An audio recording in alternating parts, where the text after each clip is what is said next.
Buongiorno e bentornati a tutti su FIPA Veneto TV. Oggi siamo al Palasport di Vicenza per assistere alle partite che decreteranno i vincitori della categoria Under 13 maschile e femminile.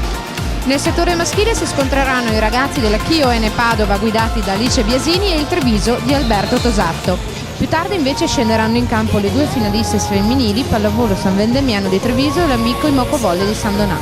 In bocca al lupo quindi a tutte e quattro le squadre e a più tardi con le voci dei protagonisti.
Allora siamo con Cristina D'Avanzo e Ilaria Chiericati, allenatrice e capitano del Under 13 femminile, vincitore di questo torneo 2015. Allora, un brevissimo racconto di com'è andata oggi, cosa mi raccontate?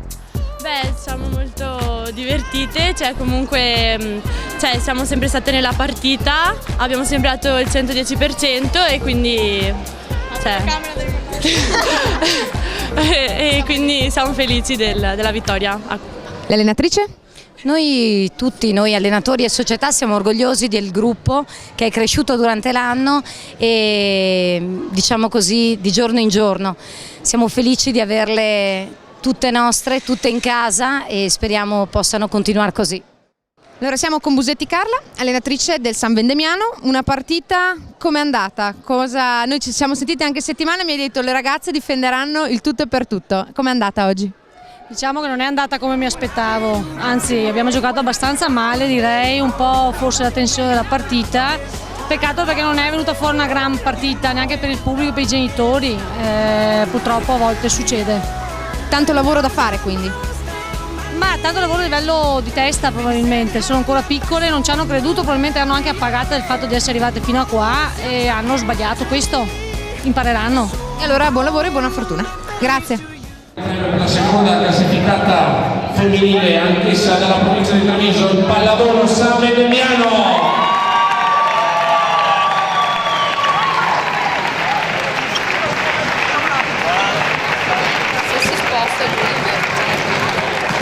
Andiamo a premiare la prima classificata femminile, l'amico Imoco Sandonà.